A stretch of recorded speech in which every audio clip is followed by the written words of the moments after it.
নমস্কাৰ সকলোকে নলেজ আসামলৈ আপোনালোক সকলোকে স্বাগতম জনাইছোঁ আমি এটা আসাম হিষ্ট্ৰী সিৰিজ এটা আৰম্ভ কৰিছিলোঁ তো সেই সিৰিজটোৰ অন্তৰ্গত এইটো 4 নম্বৰ ভিডিঅ' এই ভিডিঅ'টোত আমি অধ্যয়ন কৰিম পালা ডাইনাষ্টিৰ বিষয়ে এটা কথা আপোনালোক সকলোৱে জনাটো উচিত যে যিকোনো গভৰ্ণমেণ্ট এক্সামতে আইদাৰ APSC প্ৰিলিমছে হওক নাইবা ৰিচাৰ্চ এছিষ্টেণ্টৰ এক্সামে হওক বা ADRE হওক আসাম হিষ্ট্ৰী এটা ভালেখিনি ৱেইট কেৰি কৰে আৰু যিহেতু এই বস্তুখিনি ষ্টেটিক হয় তো ই এটা ভাল মাৰ্ক স্ক'ৰ কৰাৰ কাৰণে এভিনিউ এটা প্ৰদান কৰে তো সেয়েহে আসাম হিষ্ট্ৰীখিনি খুব ভালকৈ পঢ়ি লোৱাটো খুবেই দৰকাৰ আৰু আমি খুবেই বিশ্বাসী যে আমি যিখিনি কণ্টেণ্ট আপোনালোকক প্ৰভাইড কৰিছোঁ তাৰ পৰা 90 to 95% syllabus completely cover up হৈ যাব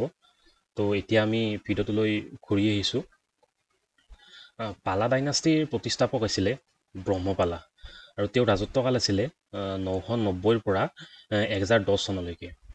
পালা ডাইনাষ্টিৰ আগত যিটো ডাইনাষ্টি আছিলে শালস্তম্ভ ডাইনাষ্টি সেই শালস্তম্ভ ডাইনাষ্টিৰ অন্তিমজন ৰুলাৰ আছিলে ত্যাগ সিংহ তো যিহেতু আমি সকলোৱে আগৰ ভিডিঅ'টোত পঢ়িছিলোঁ যে ত্যাগ সিংহৰ কোনো ধৰণৰ সতি সন্তান নাছিলে তো সেইটো অৱস্থাত তেওঁৰ মন্ত্ৰী পৰিষদে এজন মেম্বাৰক তেওঁলোকৰ মাজৰে এজন মেম্বাৰক ৰজা হিচাপত ইলেক্ট কৰিলে তো সেয়েহে ব্ৰহ্মপালা হৈছে আমাৰ তাহানিৰ অসমৰ প্ৰথমজন ইলেক্টেড ৰুলাৰ তো এইটো এক্সামত ডাইৰেক্ট আহি যাব পাৰে কুৱেশ্যন যে তাহানিৰ অসমৰ বা কামৰূপৰ প্ৰথমজন ইলেক্টেড ৰজা কোন আছিলে তো তাৰ উত্তৰটো হৈছে ব্ৰহ্মপালা ব্ৰহ্মপালাক ছাকচেড কৰিছিলে ৰত্নপালাই কি কৰিছিলে তেওঁ যিখন হাদাপায়েকা নামৰ চহৰ আছিলে সেই চহৰখনক তেওঁ নতুনকৈ নাম এটা দিছিলে আৰু নামটো দিছিলে দুৰ্জয় বুলি অৰ্থাৎ যাক ভেদ কৰাটো খুবেই কঠিন ৰত্নপালাক ছাকচেড কৰিছিলে ইন্দ্ৰপালাই আৰু এইটো জানিব পোৱা যায় যে ইন্দ্ৰপালাই ৰাজ্যদেৱীক বিয়া কৰাইছিলে এই ৰাজ্যদেৱী ৰাষ্ট্ৰকূট ডাইনাষ্টিৰ এজনী প্ৰিন্সেছ বা ৰাজকুমাৰী আছিলে ইয়াৰ উপৰি ইন্দ্ৰপালাই শুনিবলৈ এইটো খুবেই আচৰিত যে 32টা পাৰ্চনেল টাইটেল তেওঁ ইউজ কৰিছিলে ইন্দ্ৰপালাক ছাকচেড কৰিছিলে গোপালাই তাৰপিছত গোপালাৰ পিছত ৰাজসিংহাসনত আহিছিলে হৰ্ষপালা আৰু হৰ্ষপালাৰ পিছত আহিছিলে ধৰ্মপালা এই নামকেইটা আপোনালোকে জাষ্ট এনে চাই থৈ দিব কেতিয়াবা ষ্টেটমেণ্ট কুৱেশ্যনত ক্ৰনলজি সুধিব পাৰে যে কোনজন ৰুলাৰৰ পিছত কোন আছিলে গতিকে আপোনালোকে এনে ৰাফলি চাই থৈ দিব মনত ৰাখিব পাৰিলে খুবেই ভাল এতিয়া হৈছে ধৰ্মপালাৰ ৰাজত্বকালটো হৈছে 1095 পৰা 1020 চন এইটো আপোনালোকে মনত ৰাখি থৈ দিব ইয়াৰ কাৰণটো হৈছে যে কাৰণ ধৰ্মপালাৰ দিনত কালিকা পুৰাণ কম্প'জ কৰা হৈছিলে এতিয়ালৈকে দেখা গৈছে যে কালিকা পুৰাণৰ ওপৰত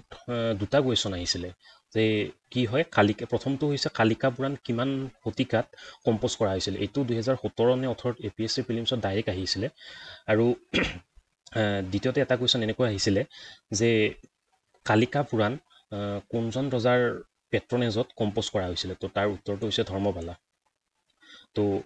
সেয়েহে আপোনালোকে এই দুটা ভালকৈ মনত ৰাখি থ'ব আৰু চনটো মনত ৰাখি থৈ দিব আমি চন সেইকেইটাহে দিছোঁ যিকেইটা এক্সাম পইণ্ট অফ ভিউৰ পৰা খুবেই ইম্পৰ্টেণ্ট বাকী যিকেইটা ইম্পৰ্টেণ্ট নহয় সেইকেইটা আমি মেনশ্যন কৰা নাই ইয়াৰ উপৰি ধৰ্মপালাই কি কৰিছিলে তেওঁৰ কেপিটেল বা ৰাজধানী কামৰূপ নগৰলৈকে শ্বিফ্ট কৰিছিলে আৰু এই কামৰূপ নগৰ বৰ্তমান উত্তৰ গুৱাহাটীত অৱস্থিত ধৰ্মপালাক ছাকচেড কৰিছিলে জয়পালাই এই জয়পালা হৈছে পালা ডাইনাষ্টিৰ অন্তিমজন ৰুলাৰ জয়পালাৰ ৰাজত্বকালত তাহানিৰ বেংগলৰ পালা ডাইনাষ্টিৰ ৰজা ৰামপালাই ইনভেজন চলাইছিলে আৰু সেই ইনভেজনৰ ফলত জয়পালা পৰাজিত হৈছিলে আৰু আপোনালোকে ইয়াতে কনফিউজ নহ'ব যদিওবা দুই এটাতে পালা আছে দুটা একেটা ডাইনাষ্টিৰ অন্তৰ্গত নহয় এই ৰামপালা হৈছে তাহানিৰ বেংগলত যিটো পালা ডাইনাষ্টি আছিলে তাৰ এজন ৰুলাৰ গতিকে ৰামপালাৰ ইনভেজনৰ লগে লগে যেতিয়া